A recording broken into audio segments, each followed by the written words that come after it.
Hi everybody, this is Agnes from Sediment, and today we are going to discuss and perhaps find out if we are really overpaying for champagne. Champagne is my number one wine. I choose it when I want to cheer myself up. I go for it when I have something to celebrate. I always want to start my dinner with champagne and preferably continue with it throughout. If you know the famous quote by Lily Bollinger, I completely and utterly relate to it. Once in a while, though, I come across headlines stating that we are overpaying for champagne and that there are many other great sparkling wines of equal quality and style available for half the price. So every now and then I question myself and my senses. Is champagne really that good? So much better than other sparkling wines out there that I am constantly willing to pay extra money just to enjoy it? Or am I just another part of the world's greatest marketing campaigns? And then I taste the champagne, and I always answer myself the same way. It might not necessarily be better than other sparkling wines of the world, but it is certainly special and unique, and this style is what I love so dearly and keep coming back to. Now, before we move on, I want to add a note here. My love for champagne in no way means that I am dismissing the quality of other sparkling wines. Not at all. I love bubbles in general, and many of my top 10 wines of each year are sparkling wines that do not come from champagne. But today I want to take a good look at myself and ask a question. Has my love for champagne been influenced by something other than the pure quality of the product? I mean, I understand the concept of brand differentiation. No matter the quality, you can only get the Dom Pérignon experience by drinking Dom Pérignon. There are no substitutes. So I understand that the same applies for champagne as a category, for me certainly.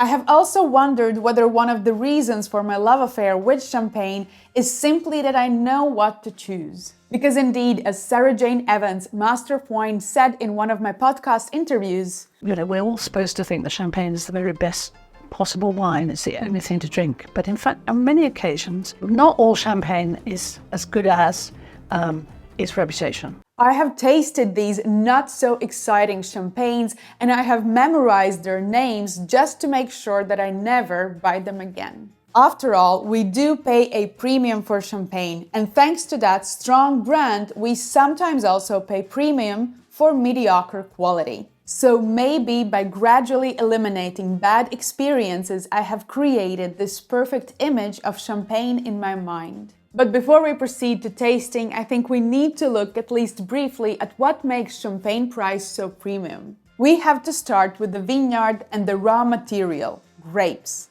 Champagne vineyards remain some of the most expensive agricultural land in the world. And grapes in Champagne cost around €7 per kilogram, and for a good quality wine you would need at least 1.2 kilos. It is also important to note that Champagne is a cool climate region with enough unpredictability. Hail, frost, rain, and storms at the wrong time can all affect the quality and price of grapes. In addition to that, champagne must be aged for a minimum of 15 months before release, while the best producers will age it for far longer. For other sparkling wines, think of Cava or Cremant, the minimum aging requirements are lower. And yet, we often see that top quality sparkling wines aged longer than the minimum requirement are priced much higher as well. So now imagine that all that cost, grapes, land, and the price of the glass bottle, which is significantly more expensive than a regular still wine bottle, is tied up in the cellar for at least 2 or 3 years. In addition to that, reserve wines are added to non-vintage bottlings, which are often aged much longer. Furthermore, vintage champagne must be aged for a minimum of 30 months, though again, best producers will age much longer. And then, of course, we also have to add marketing, global demand, and the luxury status this beverage holds. These are only few arguments behind the champagne's price, and it seems to me that this topic might require a video of its own. But the question remains, am I really overpaying for champagnes as so many skeptics want me to believe? Am I simply incapable of admitting to myself that I am, in fact, a sparkling wine snob? To find out, we have created an experiment. We are going to taste 4 great sparkling wines I would happily enjoy myself, and 2 champagnes added to the mix. Because blind tasting is really the only way to find out if I'm lying to myself. Shall we begin? One note though, all of these sparkling wines are Methode traditionnelle, so the second fermentation was done in the bottle. So unfortunately, or not so much, we don't have Prosecco here. So let's start with wine number 1. All right, so wine number 1, we do feel this bruised apple character and, a lot of orchard fruit. There's pear and apricot in it, maybe some floral hints as well. And slight toastiness. This wine is more towards the fruitier side rather than the yeasty side. Let's taste it.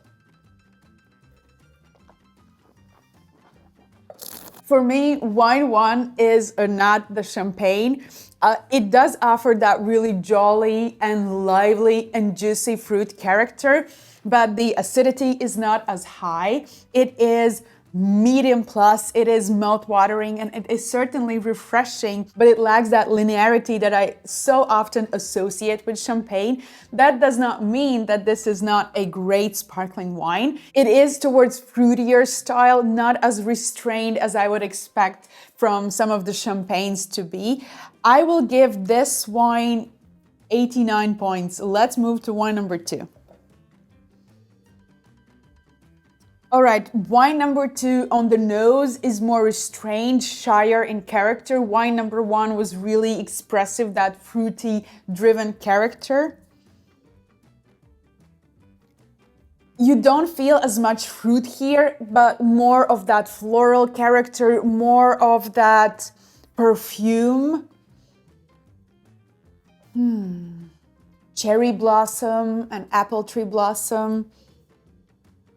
And more citrus fruit driven. This one was more apple and pear. This is more lime and lemon, ripe though. Let's taste them. Wine number 2, I really like the mousse here. It was so gentle and so calm on the palate. I think wine number 2 represents a bit cooler climate than maybe wine number 1 did, because we have a bit higher acidity. There is slimmer body style. I think on the palate, this wine is less jolly and less immediate, but there is certain elegance to it, and there is that fruit purity that I really enjoy. I will give this wine 90 points. Let's move to wine number 3. This wine shows a bit of age, shows a bit of maturity on the palate. We can even see it here color-wise. So maybe at some point in its life, the fruit was a bit crunchier and riper, but now it is more bruised, more open and crushed. We still have that toasty character here, and we still have, a bit of yeast, but yeast maybe in the form of baked bread crust. And there are a lot of people who will enjoy this wine at its maturity level a lot. I am someone who actually prefers that crunchier fruit more often, but it is definitely still live, and it's not dragging its feet. Let's taste it. Beautiful focused acidity on the palate. There is ripeness of the fruit still, and it's quite pleasant, but next to that fruit, you would also feel that yeasty strain, that yeasty line that just, adds a bit of a bit of depth to the, otherwise really ripe and an open fruit character. I do like this wine. I will also give it 90 points. I do think it is good quality wine. For my personal taste, it is just a bit mature. Let's move to wine number 4. All right, so this one is, again, slightly restrained in its character. And I feel that really freshly squeezed lime juice, lemon, lime peel. There's also some floral character to it. It also gives you a hint of spring meadow. Wine number 4 gives that really elevated, that pure, super focused type of acidity. It helps to elongate that citrus fruit, that green apple, that blossom character as well. It is quite long on the palate. I do think this is quite beautiful wine. The mousse is lively and teasing you on the palate, but it is in no way overpowering the fruit or being aggressive. I will give wine 4 91.5 points. Let's move to wine number 5.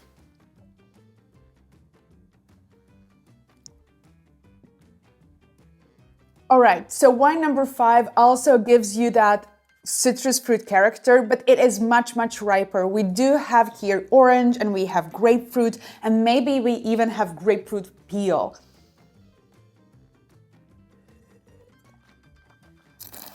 All right, so wine 5, it is this really interesting example because from one side, I feel that elegance, that purity of fruit, that ripeness as well, and that really focused, mouth-watering style of acidity, which I love.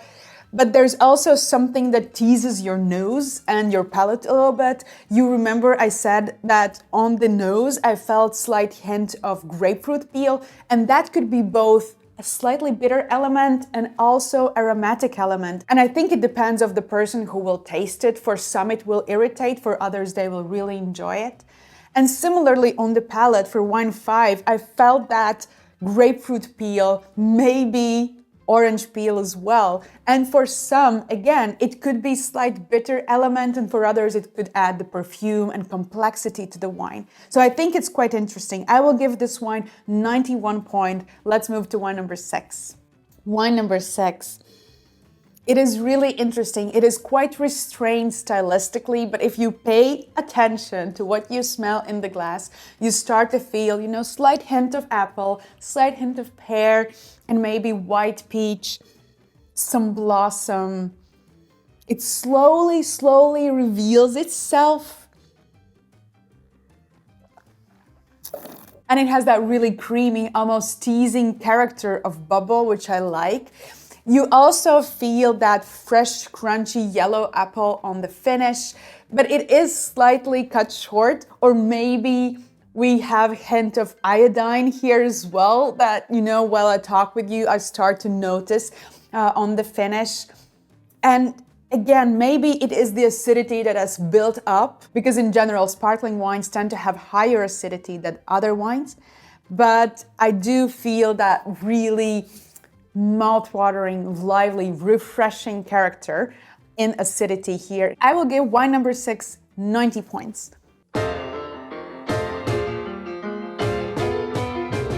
All right, so we are going to reveal the wines starting from the lowest scored, and then we will move up to the highest scored wine. One thing I really wish to say is that this time I did not include the top champagnes, and I did not include the lowest, everyday sparkling wines that you can find in like supermarkets, retailers. So here today we kind of have wines from the sparkling wine category that are a bit or significantly premium, and then maybe champagne wines that are meeting that sparkling wine category, price-wise. But let's just start with wine number 1, which I gave 89 points.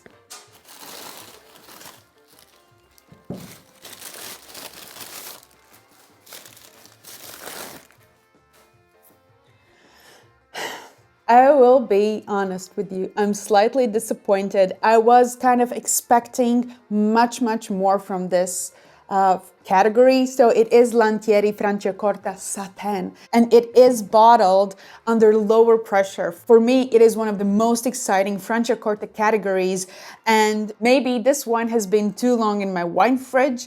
However, I don't think that sparkling wine ages bad. I think it has great aging capacity. Anyway, let's move to the next wine. So I gave 3 wines 90 points.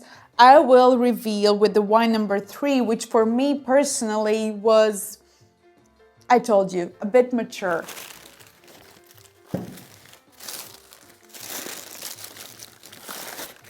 Methode Cap Classique, so we are Krone. This is actually a single vintage, so 2019 vintage. It would be nothing for champagne, if I want to be honest. Maybe I'm being a bit too harsh, but I know that for champagne, in my book, 6 years is nothing. However, if you remember, I did talk about that you could feel the tension and you could feel the quality of the fruit and quality of the bubble on the palate in this specific wine as well. So in this case, I would say that this is more my fault. I have aged this wine a bit too long in my wine fridge. Oh, and yes, I almost forgot. For those who are not familiar with Methode Cap Classique, we are in South Africa. And whenever I think of sparkling wines, I always feel obliged to include some examples in the conversation from South Africa and of course from California as well. But these are 2 classic origins where you would look for quality sparkling wines as well. So let's move to wine number 2, I think. I'm just thinking in my mind which wine I liked less. In the tasting, I did not mention the residual sugar, which I thought that wine number 2 had quite a lot and quite generous, and that maybe slightly was bothering my palate. So they both had 90 points, and personally I had similar liking towards their both. So I will just start with wine number 2 then.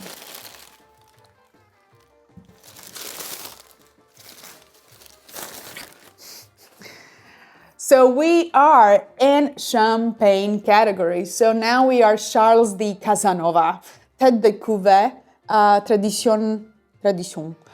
So indeed we are in champagne, but as I told you, I did choose a champagne that you more likely would find in, large retailer shelves. This is one of those champagnes that offers good value, and through that good value, it also offers reliability and consistency. And I think that residual sugar that I failed to mention should have been an indication that this is more, larger, commercially larger production. But again, I think it had that nerviness, it had that tension that I would expect from champagne category in general. So let's move to wine number 6, which I also gave 90 points.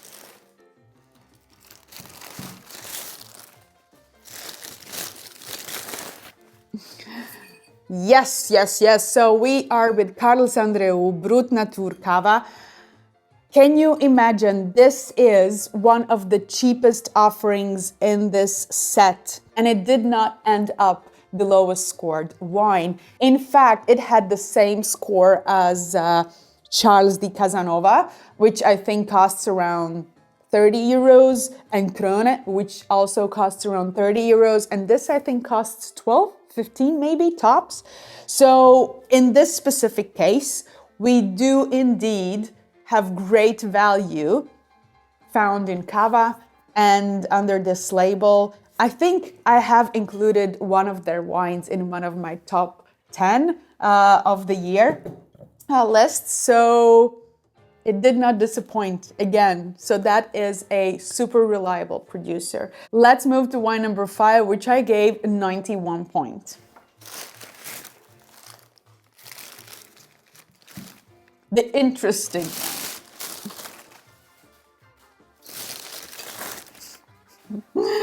All right, so we are in Champagne, Vazart-Coquart Chouilly Grand Cru. So this one comes from specific terroir in Champagne. This is grower Champagne. It comes from a beautiful soul, beautiful family. You will see that they disclose all the information you might need, be it the grape variety, be it disgorgement, be it the sugar additions. And I mean, I like them a lot. They do have that very peculiar style, which you could feel translated in the glass. This is really interesting because we have run out of our two champagnes, and that means that on top, with 91.5 points, there is a sparkling wine that is not champagne.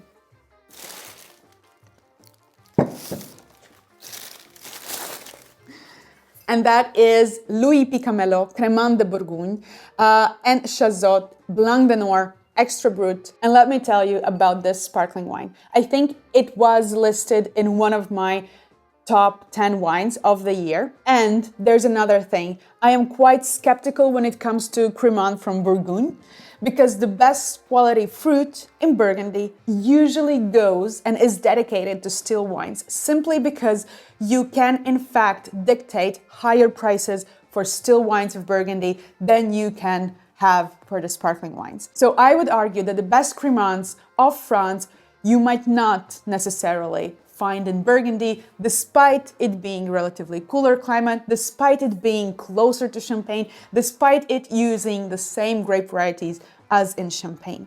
But of course, as with everything, there's always exceptions. And Louis Picamelot is a great exception. Not only is this wine beautifully made, and in this specific blind tasting, we really got a chance to see it, but the fruit is actually coming from a really hip, very fashionable place, which is Saint-Aubin, that is slightly cooler area of Burgundy, and they could make a beautiful still wine out of this fruit, but instead they are making top quality sparkling wine. It is by no means cheap sparkling wine, but we could see that it is playing on the same league as the top sparkling wines of the world, including Champagne.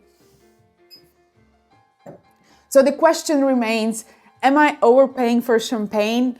And in this specific case, it's very difficult to judge because, as I told you in the beginning, I have chosen champagnes that are more affordable in the price range, and I have chosen sparkling wines that are closer to that affordable price range, of those champagnes. If I would have chosen, that really regular category champagne that costs 50, 60, usually now, those labels, and maybe if I have chosen those sparkling wines from Burgundy or Cava that you can buy for 10 or 12 euros, then maybe we would have here today completely different conclusion. But today, at this price category that, more or less is similar amongst them all, we actually see that other sparkling wines of the world offer great value and great enjoyment, but Champagne is not far off. Let me know in the comment section below if you think that we are overpaying for Champagne, and what other sparkling wines do you usually enjoy. And make sure to watch this video next.